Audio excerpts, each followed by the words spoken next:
Where were you when you heard that President Kennedy had been shot?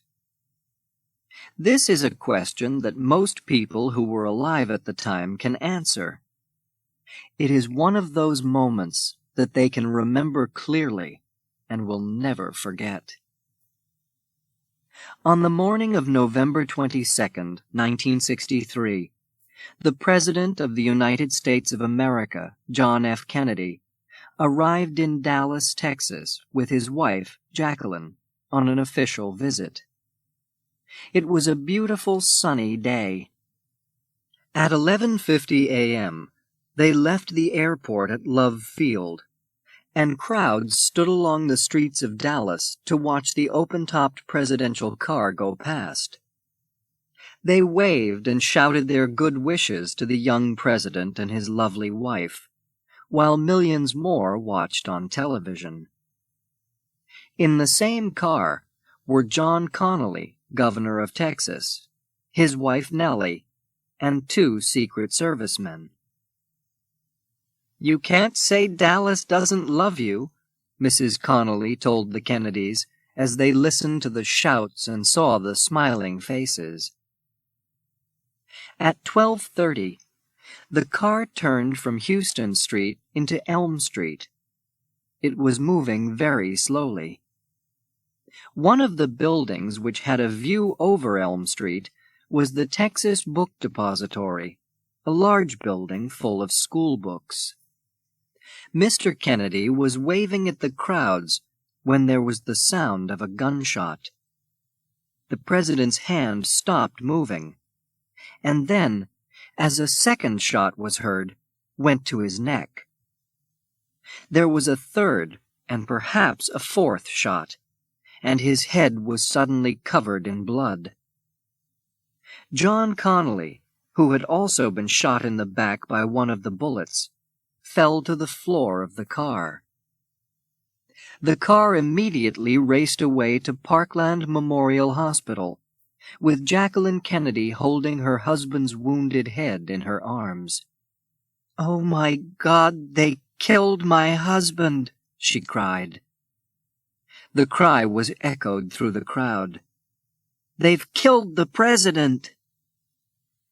And at 1 o'clock, America and the rest of the world heard the news that President John Fitzgerald Kennedy was dead. Not long after the shooting, Dallas policeman J.D. Tippit saw a man behaving strangely and stopped to speak to him. As Tippit got out of his car, the man pulled out a gun and shot the policeman in the head and stomach, then ran away. At 2:50 p.m., 24-year-old Lee Harvey Oswald was arrested in a cinema for the murder of policeman Tippit. Detectives took him to Dallas Police Station to be questioned. Oswald said that he had not killed anyone, but a gun which had been found in the Texas Book Depository belonged to him. He was arrested again, this time for killing President Kennedy.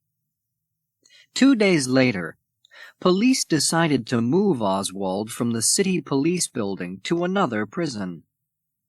He was handcuffed to 2 detectives when he came out of the building, but nobody could guess what was going to happen next. Suddenly, a man pushed his way to the front of the crowd of newspaper, radio, and television reporters. There was a gun in his hand, and seconds later, he had shot Oswald in the side. "He's been shot! Lee Oswald has been shot!" a TV newsman told the millions of people who were watching on television. The man with the gun was Jack Ruby, a nightclub owner and a friend of local criminals.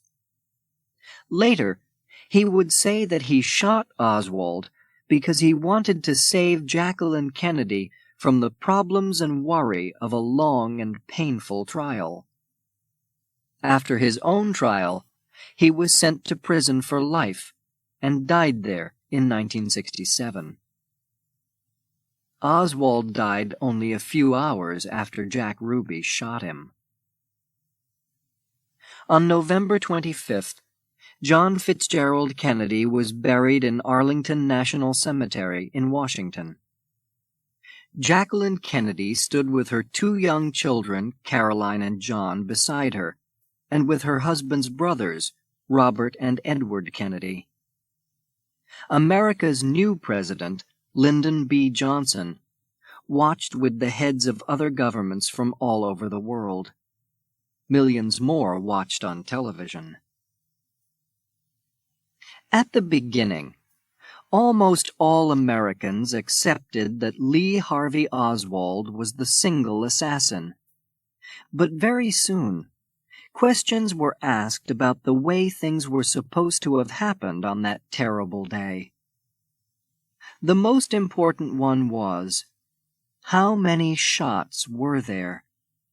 At first, it was thought that 3 shots came from the 6th floor of the Texas Book Depository, where Oswald's gun was found. But some people doubted this. How could Oswald shoot 3 times in less than the 5.5 seconds it took the president's car to pass, they asked.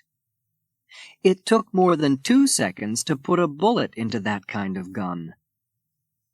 Then, more than 50 witnesses said that they heard a 4th shot coming from a small grassy hill at the side of Elm Street, in front of the president's car. There were more questions. Did Lee Harvey Oswald assassinate the president, or was it somebody else? "I never killed anybody," he told the police many times. Was he working for someone else? The government of Cuba, perhaps, who did not like Kennedy. Or the Russians. Oswald had once left America to live in Russia for a short time, before coming back with his wife to Texas. Did the Mafia, the international organization of criminals, kill Kennedy? They certainly wanted him dead, because he was making life difficult for them. And so the questions go on, even today. Will they ever be answered? Or will the assassination of President John F. Kennedy remain one of this century's biggest mysteries?